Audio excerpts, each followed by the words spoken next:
Chers frères et sœurs, bonsoir. Très content de vous savoir nombreux là où vous êtes, comme d'habitude, en train de nous suivre. Moi, je reçois de la part de Dieu cette grâce de vous parler de sa part. Mais avant d'aller plus loin, baissons notre tête, prions. Éternel notre Dieu, nous voici en ce moment, au moment où nous voulons t'entendre parler. Bénis ton peuple qui est au-devant de toi, Seigneur, en train de t'écouter. Bénis aussi ta parole. Merci pour le Saint-Esprit qui va nous guider du début jusqu'à la fin. Tout pour ta gloire. Au nom glorieux de Jésus-Christ, notre Seigneur, t'avons ainsi prié. Amen. Frères et sœurs, nous continuons avec notre enseignement dans le livre des Actes des Apôtres. J'ai dit que c'est un grand livre où nous sommes en train d'apprendre des leçons spirituelles, frères et sœurs, qui nous édifient, qui fortifient aussi notre foi. Le jeudi passé, nous avons parlé dans Actes des Apôtres, chapitre 19. Aujourd'hui, c'est dimanche. Nous sommes dans le livre des Actes des Apôtres, chapitre 20. Et lisons les Saintes Écritures. Nous lisons du verset 17 jusqu'au verset 35.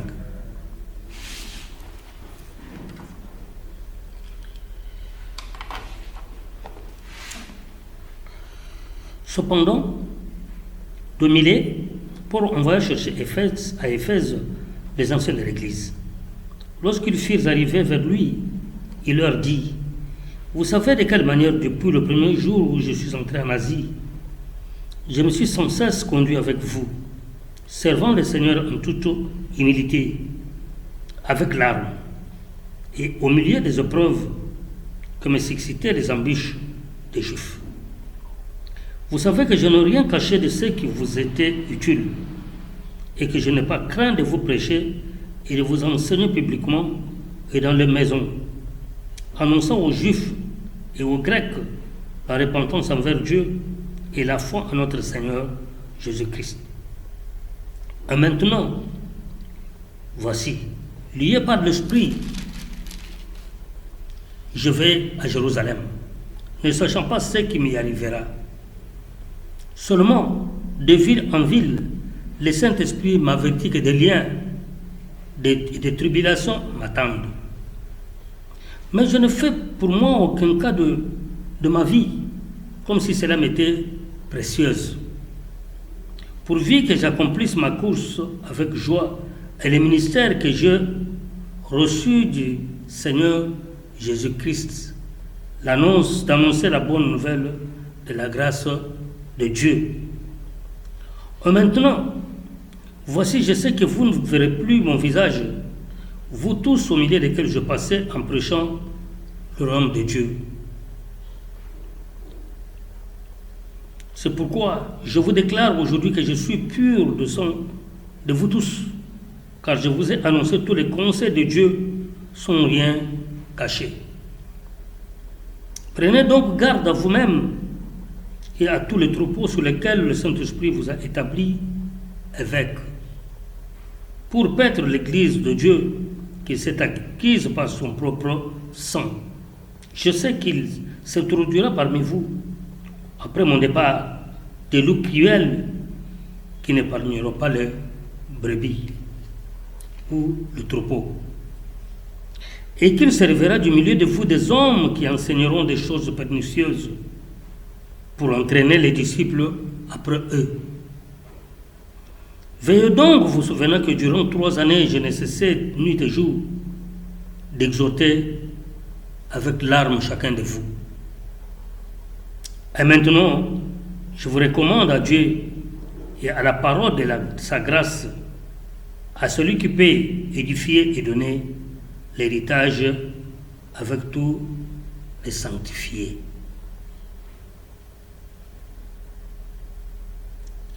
Je n'ai désiré ni l'argent, ni l'or, ni le vêtement de personne.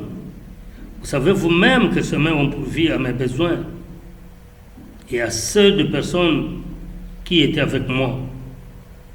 Je vous ai montré de toute manière que c'est en travaillant qu'il faut soutenir les faibles et se rappeler les paroles du Seigneur qui a dit lui-même, il y a plus de bonheur à donner qu'à recevoir.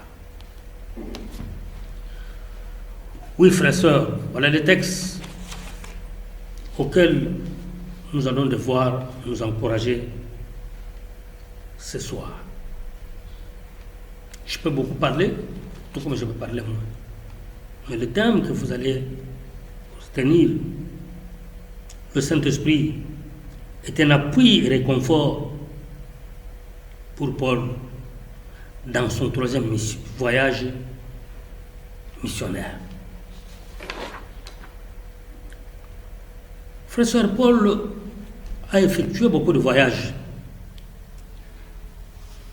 Le premier, il a effectué 3 voyages au moins.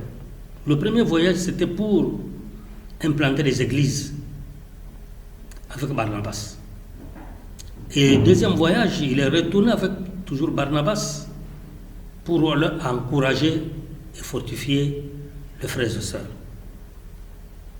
Et le troisième voyage, il effectue aussi, toujours dans le même but, d'aller encourager, fortifier et même aussi implanter les églises. Il a visité, frères et sœurs, de ville en ville, mais il avait comme appui, réconfort, le Saint-Esprit. Parce que Paul rencontrait beaucoup de difficultés, frères et sœurs, dans tous ces voyages. N'eût été l'appui du Saint-Esprit, il n'aurait pas atteint son but. Alors cette fois-là, il est dans la ville d'Éphèse. Après avoir enseigné, prêché la parole de Dieu, la Bible dit, il y a eu des troubles dans cette ville au sujet de la voix du Seigneur. C'est-à-dire, les Juifs et les Grecs créaient beaucoup de confusion, intoxiquaient la population. Tout ça pour causer du tort à l'apôtre. Mais ce jour-là, frère et sœur, lui-même voulait se présenter pour aller calmer la population. Et ceux qui étaient avec lui lui ont interdit de ne pas partir, parce qu'il y avait un danger qui se présentait devant lui. Et après que le trouble est fini, la Bible dit, il a rassemblé tous les disciples. Il les a exhortés et après, il est reparti maintenant pour Macédoine. Et dans son voyage, frère et sœur, il est passé par cette ville qu'on appelle Troas. Là-bas, il a fait 7 jours d'enseignement. La Bible dit, durant 2 semaines, durant 2 jours, il était dans une maison en train de prêcher la Bible. Et ce jour-là, frère et sœur, la Bible dit, il a parlé toute la nuit, en train d'enseigner la voix du Seigneur. Un jeune homme du nom de Tukis, qui suivait l'enseignement, frère et sœur, assis sur la fenêtre, au niveau du 3e étage, a somnolé et il est tombé. Frère et sœur, c'est la panique parmi les frères et sœurs. Mais comme il était toujours, l'apôtre était toujours soutenu par le Saint-Esprit, il est descendu, la Bible dit, il a ramené ce jeune homme vivant. Ce qui a soulagé la population, le peuple, ce qui a soulagé le frère et sœur, et qui les a encouragés à persévérer dans la voie du Seigneur.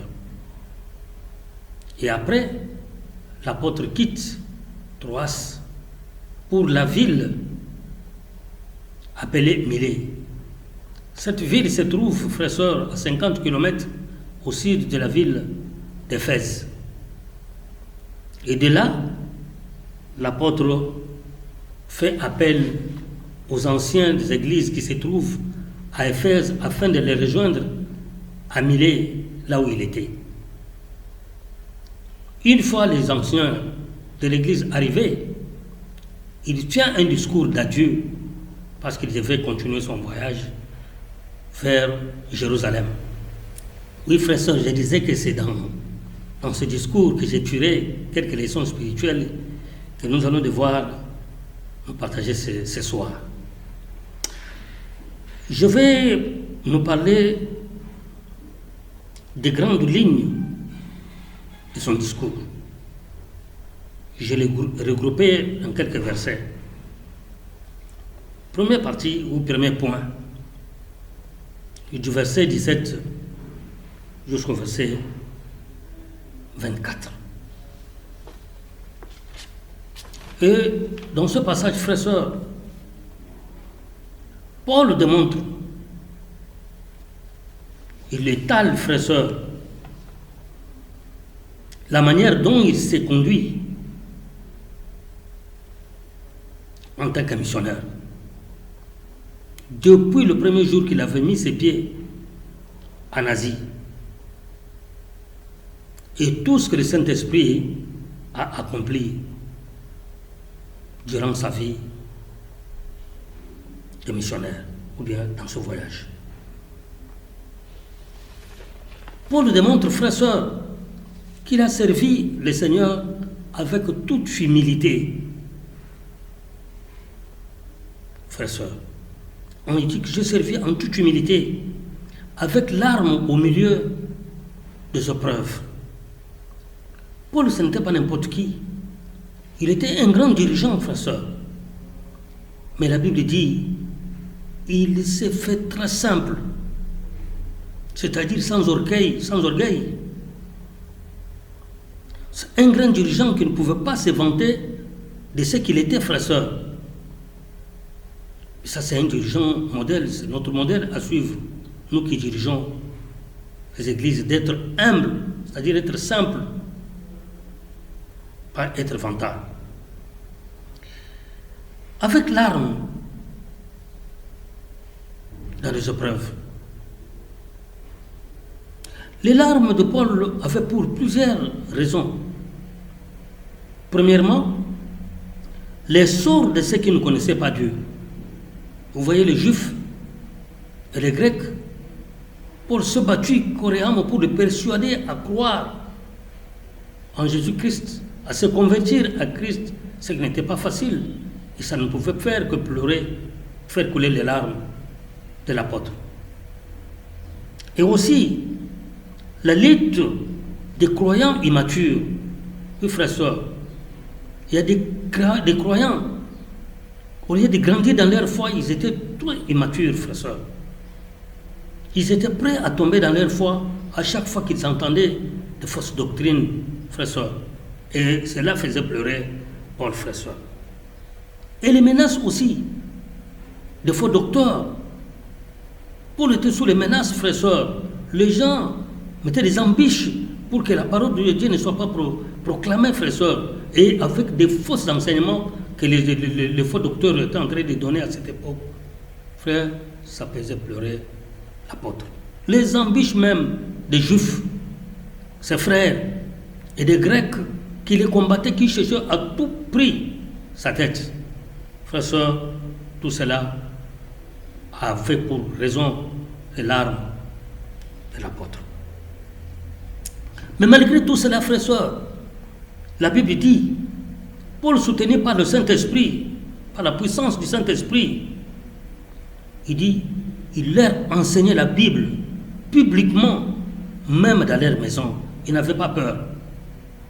Vous savez, quand vous êtes soutenu par la puissance du Saint-Esprit, quelles que soient les difficultés, quels que soient les problèmes, le Saint-Esprit est un appui pour toi. Il va te soutenir dans tout ce que tu seras en train de faire, frères et sœurs. Paul a joué un grand rôle d'annoncer la repentance, frères et sœurs, et la conversion à Christ aux Juifs et aux Grecs, ce qui n'était pas une chose facile, malgré la persécution. Et dans ce discours, frères et sœurs, il dit, lié par le Saint-Esprit, frères et sœurs, ça veut dire quoi? Qu'est-ce qu'il voulait dire? Il voulait dire contraint par le Saint-Esprit de ne pas abandonner, frères et sœurs, le travail qu'il était en train de faire, frères et sœurs. Paul avait le profond, frères et sœurs, sens du devoir de comprendre qu'il devait continuer à poursuivre l'œuvre du Seigneur auquel il était appelé, parce qu'il était encouragé, frères et sœurs, par le Saint-Esprit. Malgré, frères et sœurs, les épreuves, malgré les difficultés, il devait poursuivre la route, malgré les dangers qu'il attendait, frères et sœurs. Et ça, c'était un encouragement qu'il donnait aux anciens pour leur montrer que ce n'est pas une chose facile, les chemins que nous avons suivis. Il y aura toujours des problèmes, mais avec l'appui du Saint-Esprit, nous arriverons, frères et sœurs. Il montre aux anciens de l'Église qui j'étais averti par le Saint-Esprit. Le Saint-Esprit m'avait dit des dangers et de menaces qui m'attendent à Jérusalem, frères et sœurs. Mais ce qui me marque dans cette partie, c'est lorsque l'apôtre déclare, malgré toutes ces menaces, malgré tous ces dangers, je n'ai fait aucun cas de ma vie, comme si cela m'était précieuse, pourvu que j'accomplisse la mission qui m'était confiée, celle d'annoncer l'évangile de la grâce de notre Seigneur. Frères et sœurs, ça c'est un point qui m'a beaucoup touché, frères et sœurs. Ne pas faire cas de sa vie. La vie, la chose la plus précieuse qu'une personne puisse avoir. Oui. Mais pour le Seigneur et pour l'annonce de l'évangile, l'apôtre dit, je n'ai fait aucun cas de ma vie. Il n'a pas regardé sa vie comme quelque chose de précieux, frères et sœurs. Mais ce qui était important pour lui, c'est d'annoncer l'évangile de notre Seigneur. Qui parmi nous aujourd'hui, frères et sœurs, combien font cas de leur vie aujourd'hui dans l'œuvre du Seigneur? Il n'y a pas la place pour servir le Seigneur. Au lieu de servir le Seigneur, on est fixé sur notre vie. On est fixé sur notre intérêt personnel et non c'est pour la cause du Seigneur. C'est ce qui se passe. Même l'apôtre Paul l'a dit en Philippiens chapitre 2, 19-25, il dit à Timothée, tout le monde s'occupe de ses affaires. Il n'y a que seul Timothée qui s'occupe de la cause du Seigneur. Les autres s'occupent de leurs affaires personnelles. C'est ce que nous constatons même aujourd'hui. Beaucoup de gens font cas à leur vie. Qu'est-ce que je serai demain? Qu'est-ce que je serai ça? Qu'est-ce que je serai? Mais l'annonce de l'évangile, la mission qui nous est confiée, est mise de côté, frères et sœurs. Frères et sœurs, voici un modèle de foi que nous devons imiter. Dire que je ne peux pas faire cas à ma vie et que je dois accomplir la mission, l'annonce de l'évangile.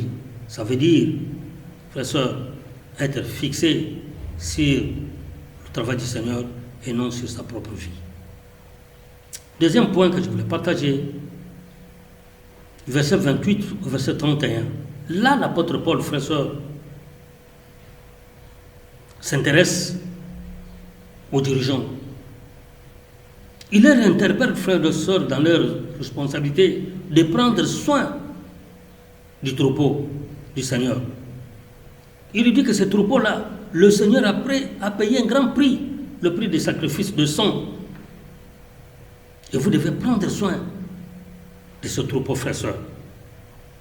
Et ça nous concerne, nous, en tant que dirigeants des églises, en tant que dirigeants de partage biblique et du ministère, frères et sœurs, de prendre soin du troupeau du Seigneur. Parce que pour Paul, le frère et sœur compte beaucoup pour le Seigneur.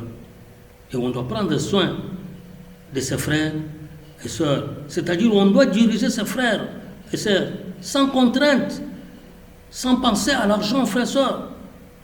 Oui, en prenant soin de ses frères, il y a une récompense qui nous est réservée quelque part, frères et sœurs. Alors que chacun de nous prenne soin des troupeaux du Seigneur qui nous sont confiés. Pourquoi, frères et sœurs, Paul disait ça? Parce que Paul leur montre qu'il y a, après moi, il y a les loups qui vont s'introduire dans la bergerie. Ils vont détruire le troupeau. Et nous devons protéger, frères et sœurs, le frère et sœurs, car les loups ici, ce ne sont pas les animaux, ce sont les faux docteurs, les faux enseignements qui viennent pour détruire les frères. Oui, frères et sœurs, dans mon ministère, je connais un frère que Lyon a attrapé la gauche avec une fausse doctrine. Je passais du temps avec lui, je l'ai encouragé, frères et sœurs. J'ai trouvé que ça ne tenait pas. Les gars étaient déjà partis trop loin avec la fausse doctrine. Frères et sœurs, nous devons faire attention. Et même aussi, nous les brebis qui sommes dans la bergerie, nous devons faire attention avec les loups. Nous devons faire attention avec les faux docteurs ou les fausses doctrines, frères et sœurs.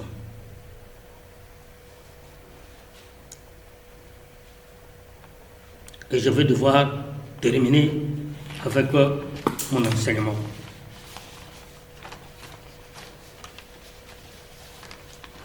Nous sommes dans le verset 32 jusqu'au verset 35. Pour terminer, frères et sœurs, Paul, après avoir parlé, encouragé les dirigeants des églises, il leur dit cette parole encourageante, frères et sœurs: je vous recommande à Dieu et à sa parole qui édifie. Oui, frères et sœurs, Paul devait partir, les anciens devaient rester. À quoi devraient-ils s'approcher? Ils devraient être fixés sur Dieu et sur sa parole, car rien que Dieu seul peut nous soutenir dans l'œuvre que nous sommes en train de faire, frères et sœurs. Rien que la parole de Dieu, frères et sœurs, peut nous édifier, frères et sœurs. Oui, frères et sœurs, comptons sur la puissance du Saint-Esprit dans le travail que nous serons en train de faire, frères et sœurs, avec le Seigneur. Il y aura la persécution, il y aura des problèmes, frères et sœurs, mais avec l'appui du Saint-Esprit, nous y parviendrons, frères et sœurs. Voilà, frères et sœurs, durant le voyage de Paul, le Saint-Esprit était pour lui un appui et un réconfort. Voilà pourquoi, frères et sœurs, Paul devrait faire ce travail, frères et sœurs, avec force, avec assurance, parce qu'il avait comme appui la puissance du Saint-Esprit. Frères et sœurs, voilà le message qu'il va nous partager pour ce soir. Que le Seigneur bénisse son Église. Baissons nos têtes, prions. Père éternel, notre Dieu, merci infiniment et de tout cœur pour ta parole. Merci pour le Saint-Esprit qui nous a soutenus. Seigneur notre Dieu, merci pour ton peuple qui vient d'écouter cette parole. Je prie que cette parole trouve la place, reste gravée dans leur cœur, Papa, car c'est cette parole, Seigneur, qui va nous amener vers toi un jour. Merci pour le début et la fin. Tout pour ta gloire au nom de Jésus-Christ que nous avons prié. Amen.